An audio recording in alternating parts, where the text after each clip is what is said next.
मित्रांनो, लग्नानंतर होईलच प्रेम या मालिकेच्या नवीन लेटेस्ट एपिसोडमध्ये आपल्याला पुढे असं पाहायला मिळणार आहे.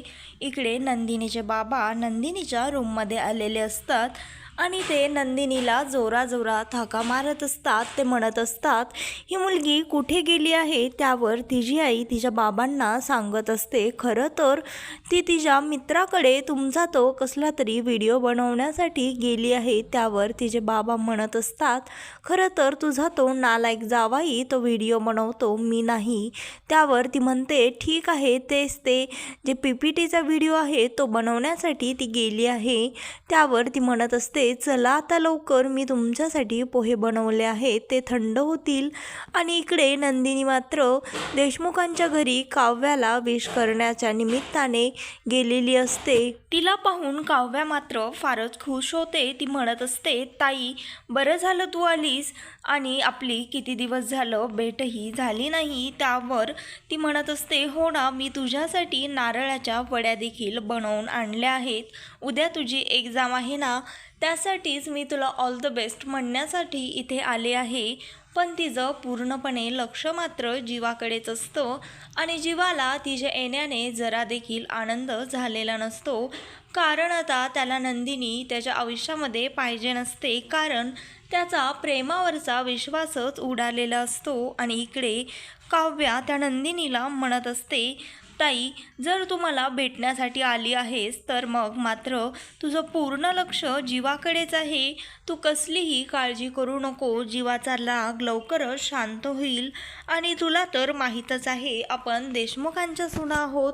देशमुखांच्या सुनांपेक्षा त्यांच्या लेकांचा राग शांत करायचं कोणाला जास्त माहीत आहे. त्यानंतर ती असं म्हणून त्या नंदिनीला थोडंसं समजावून सांगत असते. म्हणत असते, तो आत्या थोडासा चिडला आहे, पण तूच त्याला बोल.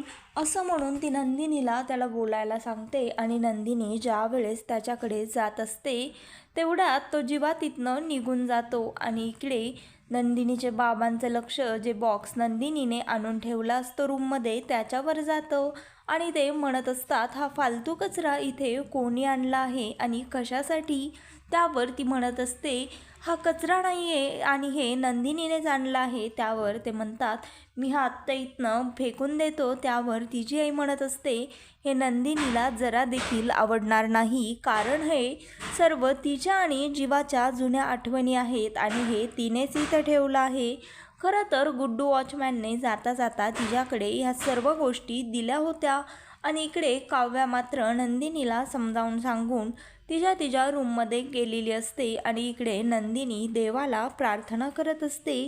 ती म्हणत असते, देवा लवकरच माझ्यातला आणि जीवांचा, आमच्या दोघांमधल्या नात्यांचा दुरावा लवकरच दूर कर, असं ती गणपती बाप्पाला प्रार्थना करत असते. आणि तेवढ्यातच मानिनी काकू खाली येतात आणि मानिनी काकू अचानकपणे नंदिनीला असं समोर पाहून त्या फार खुश होतात. त्यांना फारच आनंद झालेला असतो आणि त्या म्हणत असतात, काय गं नंदिनी, तू कधी आलीस. तेवढ्यातच नंदिनी त्यांच्या तब्येतीची विचारपूस करत असते आणि त्या म्हणत असतात, मला खात्री होती नंदिनी, तू लवकरच आपल्या घरी परतशील, कारण मला माहीत होतं जेव्हा इकडे आल्यानंतर तू असं एकटी तिकडे राहू शकणार नाहीस. असं मानिनी काकू नंदिनीला म्हणत असतात. त्या म्हणत असतात, पण तू आता आली आहेस ना, तर खूप छान झालं. चल, तुझं सामान लवकरच तू तुझ्या रूममध्ये ठेव. तुझं सामान कुठे आहे. पण त्यावर त्यांना मात्र तिथे कुठेही नंदिनीचं सामान दिसत नाही. आणि पुन्हा एकदा त्या काकू निराश होतात. त्या म्हणत असतात, काय गं, म्हणजे तू कायमची आली नाही आहेस का, कारण तुझं सामान तर तू घेऊन नाही आलीस. त्यावर ती म्हणत असते, हो आई. त्यावर त्या म्हणत असतात, अगं त्याने 21 दिवस तुझ्यासाठी एवढं काही केलं, तरी देखील तुझ्या मनात आणखी राग आहेच का. त्यावर त्या म्हणत असतात, बरं जाऊ देत नंदिनी, तू आल्या आल्या मी तुला एवढे प्रश्न विचारायला सुरू केलं, सॉरी, माझं चुकलं. तू आली आहेस ना, बस आपण दोघी खूप साऱ्या गप्पा मारू. मी तुझ्यासाठी चहा आणते आणि मला ठाऊक आहे तू लवकरच त्याला माफ देखील करशील. तोपर्यंत तुला जेवढा वेळ हवा आहे तेवढा वेळ तू घे. आम्ही काही असे सासू सासरे नाही आहोत की आमचे विचार तुमच्यावर लादतोन. तुला जेवढा वेळ हवा आहे तेवढा तू घे, कारण मला खात्री आहे तू एक ना एक दिवस कायमची नक्कीच देशमुखांच्या घरामध्ये परतशील, असं मानिनी काकू नंदिनीला म्हणत असतात. आणि त्या चहा करण्यासाठी जातात. तेवढ्यातच त्या म्हणत असतात, बघ ना आता जीवाने जिमवरनं आल्यानंतर त्याची बॅग बॉटल सर्व काही सामान इथेच ठेवलं.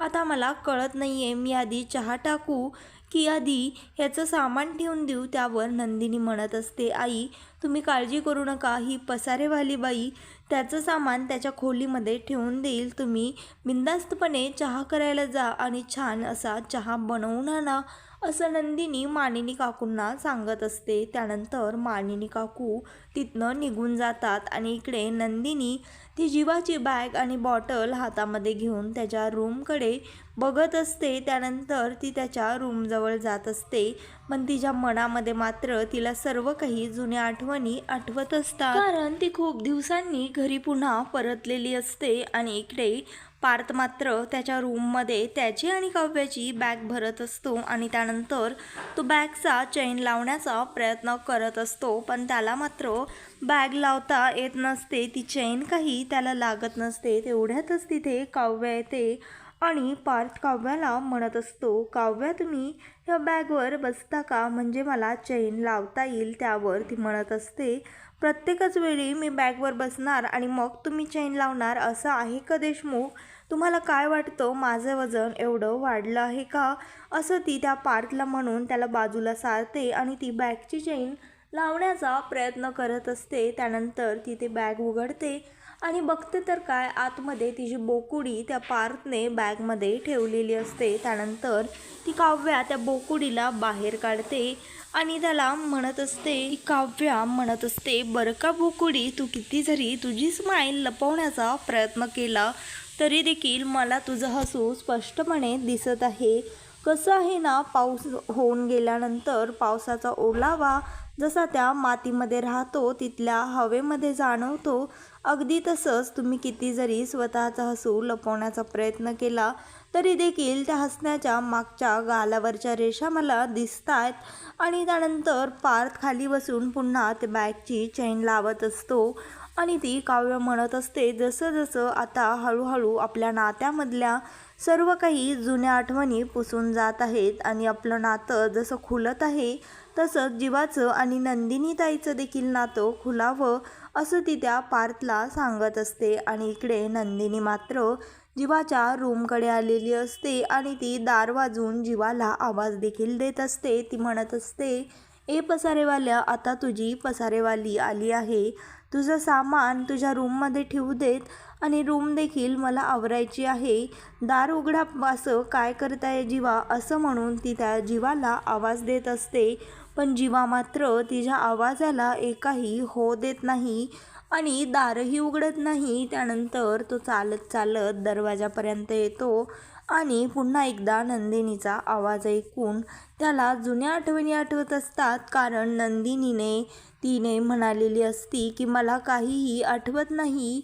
हे ऐकून हे आठवून त्याला फार राग येत असतो आणि त्यानंतर तो दाराजवळ येऊन पुन्हा थांबतो. तो दार उघडत नाही आणि इकडनं नंदिनी मात्र सततच दार वाजवत असते आणि त्याला म्हणत असते, ज्याप्रमाणे तुम्ही माझा राग घालवण्याचा प्रयत्न करत होतात, आता मी देखील जीवा स्टाईलने तसंच मस्करी करून तुमचा राग घालवण्याचा प्रयत्न करत आहे, असं ती जीवाला म्हणत असते. ती म्हणत असते, मला माहीत आहे माझं बोलणं ऐकण्यासाठी तुम्ही दरवाजापर्यंत आला आहात. त्यानंतर तो म्हणत असतो नाही, आणि त्यानंतर ती म्हणते, बघा मी 1 मिनिटातच हे प्रूफ देखील करू शकते, असं म्हणून ती त्यांची ट्विन वॉचचा अलाराम लावते आणि तो अलाराम नेमका दाराच्या जवळच वाजतो. त्यावरनं ती म्हणत असते, बघितलंत ना, मी म्हणालेच होते, मला माहीत आहे तुम्ही दाराच्या जवळ आलेला आहात, उघडा ना दार जीवा, असं काय करताय. पण जीवा मात्र दारही उघडत नाही आणि तुझ्या एकही आवाजाला ओ देखील देत नाही. त्यानंतर नंदिनी निराश होऊन तिथनं निघून जाते आणि इकडे रम्या मात्र गणपती बाप्पाची पूजा करत असते, अर्चना करत असते. घंटी वाजवून तिने आरती देखील करत असते आणि तिने नैवेद्य देखील दाखवलेला असतो आणि वसुहत्या म्हणत असते, काय गं रम्या, आता तर काय तू त्या काव्याची परीक्षा चांगली जावी पेपर्स यासाठी प्रार्थना करत आहेस की काय? त्यावर ती म्हणत असते, आई या उलट मी तर तिचं वाटोळं व्हावं, कारण तिने माझा पार्थ माझ्यापासनं हिरावून घेतला आहे यासाठी प्रार्थना करत आहे. आणि इकडे मात्र विक्रम काका म्हणत असतात, ऑल द बेस्ट काव्या, मला माहीत आहे आमची मुलगी फार हुशार आहे आणि नक्कीच तुला चांगलाच पेपर जाणार, असं ते काव्याला म्हणत असतात आणि तिला परीक्षेच्या पेपरसाठी शुभेच्छा देखील देत असतात. त्यानंतर ती त्या दोघांच्याही पाया पडते आणि मानिनी काकू म्हणत असतात, मला माहीतच आहे आमचे आशीर्वाद तर कायमच तुमच्यासोबत आहेत. आणि इकडे ते काका म्हणत असतात, पार्थ कुठे? पार्थ दिसत नाही आहे. त्यावर ती काव्या त्यांना सांगत असते, खरं तर ते आधीच माझं सामान घेऊन गाडीमध्ये जाऊन बसले देखील. आणि इकडे त्यानंतर मानिनी काकू तिच्या हातावरती दही साखर देखील देतात आणि नंदिनीचं मात्र त्यांच्या कोणाच्याही बोलण्याकडे लक्ष नसतं, कारण तिची नजर सततच त्या जीवाच्या रूमच्या दाराकडे बघत असते, कारण जीवाने तिला एकही शब्द बोललेला नसतो आणि त्याने दारही उघडलेलं नसतं आणि तिचं पूर्ण लक्ष तिकडे आहे. हे पाहून काव्या तिला सांगत असते, अगं नंदिनीताई, खरं तर कसं आहे, मी आत्ताच त्याच्याशी बोलण्यासाठी गेले होते, पण त्याने मला दारही उघडलं नाही. त्याने मला आतनंच विश केलं, मला शुभेच्छा दिल्या आणि बाय म्हणाला, पण तू काळजी करू नको, त्याचाही राग लवकरच शांत होईल आणि तुम्ही दोघं देखील लवकरच एकत्र येतान. त्यावर ते म्हणत असतात, खरं तर मला खात्री आहे काव्या, तू काळजी करू नको, तू निश्चिंतपणे पेपरला जा आणि तू येईपर्यंत ह्यांचा देखील रिझल्ट लागलेला असेल, असं विक्रम काका काव्याला म्हणत असतात. आणि मानिनी काकू मात्र त्यांना म्हणतात, अहो काय तुम्ही नेहमीच गंमत करत असता, खरं तर तिला आधी आता परीक्षेचं टेन्शन आहे आणि तुम्ही काय तिचा माइंड डायवर्ट करत आहात. त्यावर ते म्हणतात, अगं परीक्षेचं टेन्शन तर त्या मुलांना येतं जे मुलं कॉपी करून पास होतात, पण आपली पोरगी फार हुशार आहे.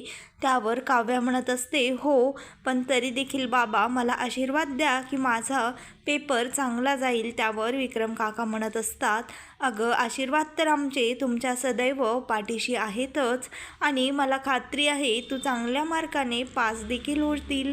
आणि त्यानंतर इकडे ती काव्या दही साखर घेऊन हातावर निघालेली असते एक्झामसाठी आणि इकडे पार्थने त्याची कार न आणता दुसरी गाडी तिला ड्रॉप करण्यासाठी आणलेली असते. ती गाडी पाहून काव्या मात्र फार खुश होते आणि इकडे ती रम्या नंदिनीला वेडवाकडं बोलत असते. ते ऐकून जीवा त्याचं दार उघडतो आणि तिला म्हणत असतो, खबरदार जर तू नंदिनीला काही बोलशील तर खरं तर आत्ता दादा काव्याला सोडवायला गेला आहे, म्हणूनच तर तू आता चिडचिड करत आहेस. त्यावर ती म्हणत असते, जीवा आता तू काहीही बोलू नकोस, कारण मी तुला एक शब्दही बोलले नाही. त्यावर तो म्हणत असतो, मला माहीत आहे तू मला बोलली नाही आहेस, पण तू नंदिनीला तर बोलली आहेस ना, ती माझी बायको आहे आणि तिच्यापासनं तू दूरच राहा, असं जीवा त्याला सांगत असतो. हे त्याच्या तोंडून शब्द ऐकून नंदिनी मात्र फार खुश होते. तर मित्रांनो, लग्नानंतर होईलच प्रेम या मालिकेचे नवनवीन लेटेस्ट एपिसोड पाहण्यासाठी आत्ता चॅनलला लाईक, शेअर आणि सबस्क्राईब मात्र नक्की करा. व्हिडिओ आवडलेला असल्यास व्हिडिओला कमेंट देखील करा.